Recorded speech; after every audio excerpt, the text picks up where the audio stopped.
Sensation, le MAG.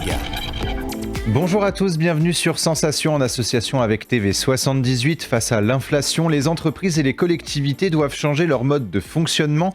La crise de l'énergie impacte la France entière, mais pour Saint-Quentin en Yvelines, les demandes et décisions de l'État sont trop importantes. Jean-Michel Fourgousse, le président de Saint-Quentin en Yvelines et maire d'Elancourt, déplore une attaque aux collectivités de la part de l'État.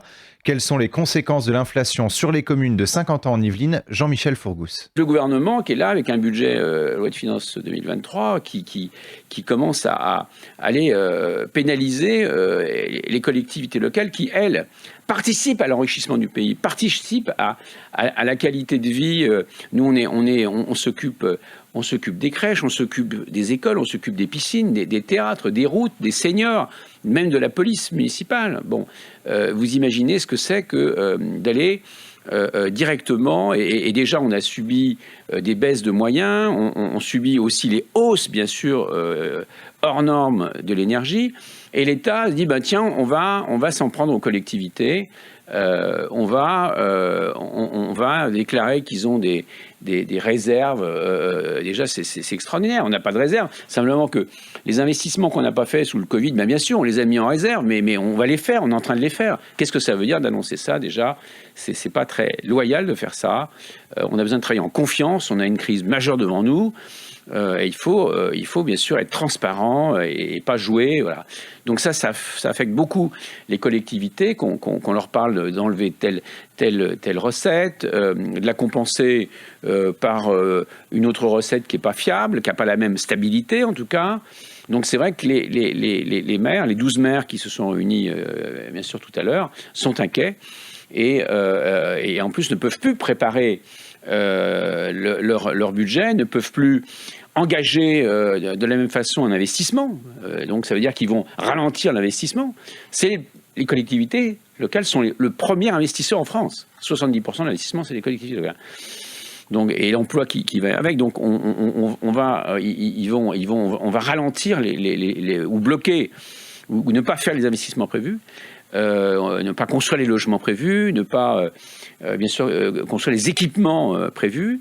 Donc vous imaginez ou l'entretien de bâtiments, si on veut par exemple baisser les bâtiments passoires qu'on a de temps en temps, oui, ça coûte dans un premier temps. On peut pas, et nous on va dans le bon sens, et puis attirer les entreprises. On fait du développement économique ici. On va chercher les entreprises, on les accompagne, on les installe, on installe leurs salariés dans les meilleures conditions. Vous voyez, allez toucher à ça, c'est-à-dire que vous allez toucher à la production de richesses. Face à cette situation, plusieurs élus de Saint-Quentin en Yvelines se sont rapprochés du gouvernement pour déposer une proposition de motion à Bercy.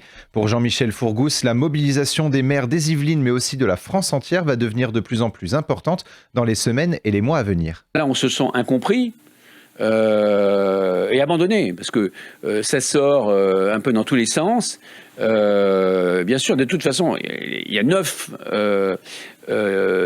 associations, bien sûr, d'élus qui sont en train de se mobiliser, dont l'AMF. Donc, de toute façon, ce n'est qu'à mon avis le début d'un rassemblement, bien sûr, assez vaste, je pense, des élus français. Je rappelle qu'il y a 35 000 communes de France à peu près. Et il y a bien sûr un nombre d'élus très important.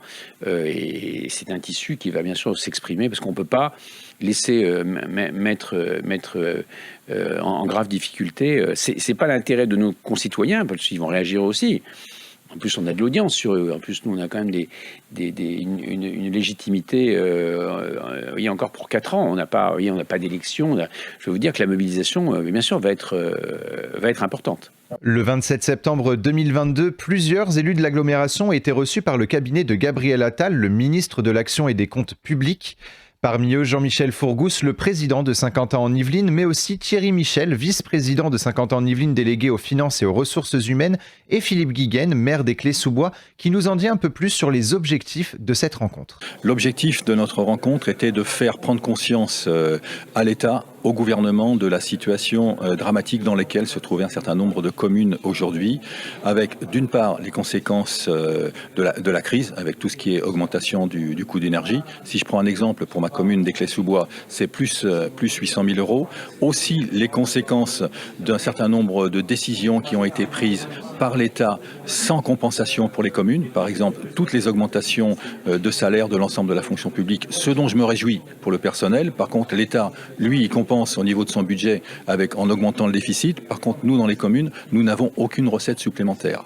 Et de plus, on voulait lui faire prendre conscience aussi qu'aujourd'hui, nous n'avions plus de leviers fiscaux dans un certain nombre de communes, puisque le seul levier qui demeure est la taxe foncière, et la taxe foncière a vraiment des limites. Et enfin, ce que je tenais aussi à faire passer comme message pour les collectivités ou une collectivité comme la mienne, vous avez dans notre pays des collectivités qui sont systématiquement aidées, vous avez d'autres collectivités dont la mienne qui n'ont systématiquement aucune aide. Là, depuis une dizaine d'années, nous essayons de gérer au mieux, nous faisons des économies un petit peu partout où nous le pouvons. Aujourd'hui, nous n'avons plus aucune marge de manœuvre. Et l'ensemble du budget de l'année prochaine, nous avons près de 1,5 million d'euros à trouver, ce qui est énorme sur une commune comme la nôtre, qui a un budget de fonctionnement de 24 millions d'euros. Et je lui ai donné aussi comme exemple concret ce que nous avons subi dans la ville d'Éclès-sous-Bois depuis 10 ans, c'est-à-dire une baisse des dotations de 90%. Et en plus, nous abondons au titre de la péréquation pour d'autres communes. Voilà la situation qui fait que nous sommes complètement pris à la gorge. Nous avons essayé de trouver des pistes d'économie d'énergie, c'est-à-dire que nous avons essayé de regrouper des services, nous avons réduit un certain nombre de dépenses, nous avons en conséquence limité un certain nombre d'investissements, mais aujourd'hui nous sommes dans une situation où nous n'avons plus aucune marge de manœuvre. Pour le maire d'Éclès-sous-Bois, une inaction de l'État aura de lourdes conséquences sur les investissements des mairies et de l'agglomération. Les conséquences à long terme peuvent être des augmentations d'impôts très importantes, ce que je ne souhaite pas. Après, nous verrons jusqu'où nous pourrons aller dans les réductions, dans les réductions de dépenses, et donc à essayer de limiter ces éventuelles hausses. Ça peut être aussi, et ça sera comme conséquence, la limitation des investissements alors que nous devons investir. Et je dois dire que heureusement que nous sommes aidés par des collectivités comme le département des Yvelines du président Pierre Bédier, comme la région de Valérie Pécresse, et ainsi qu'au niveau de Sky, puisque Saint-Quentin-en-Yvelines est une terre d'entreprise, et nous sommes aidés, mais les difficultés qui arrivent dans des petites communes comme la mienne, ces difficultés sont aussi, on les retrouve maintenant à Saint-Quentin-en-Yvelines, d'où les éventuelles difficultés de venir nous aider. Pour synthétiser, les élus de Saint-Quentin-en-Yvelines ont demandé, je cite, un bouclier tarifaire énergétique pour les collectivités et les intercommunalités, des précisions sur les modalités prévues par le bouclier vert, un délai ou une suppression des prélèvements des baisses de dotation et des transferts de charges, mais aussi un report et une garantie de compensation intégrale et pérenne des impôts sur le point d'être supprimés. Dans un second temps, les élus demandent l'abandon de la contribution des collectivités territoriales face au projet de loi de finances de 2023. Si Saint-Quentin-en-Yvelines se veut être le dernier bouclier entre l'État et les Saint-Quentinois, plusieurs élus ont indiqué que l'épargne de leur mairie tend vers le négatif. Des décisions devront être prises sur les services publics des différentes collectivités.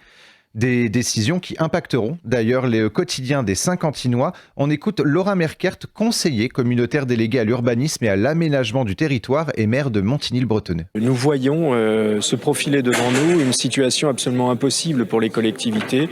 Nous allons devoir renoncer à faire fonctionner un certain nombre de services publics si jamais nous ne sommes pas aidés davantage par l'État. Et quand je parle d'aide, en fait, c'est surtout de cesser de réduire les dotations qu'ils nous ont réduit énormément ces dernières années. À partir du moment où les collectivités locales sont ponctionnées et ne peuvent plus fonctionner correctement, les premières victimes, ce seront les habitants. Et encore une fois, c'est pour ça que j'évoquais ce lien entre les élus locaux et les habitants.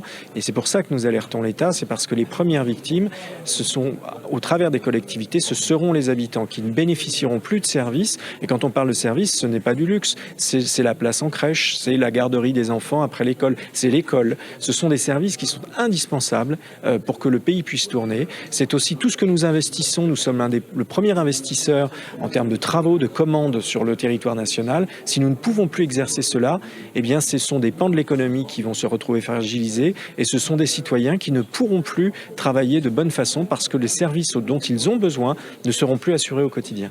À demi-mot, certains élus ont d'ailleurs indiqué que la plus grave conséquence pour les habitants du territoire se traduira à terme et sans solution de la part de l'État par une hausse des impôts locaux.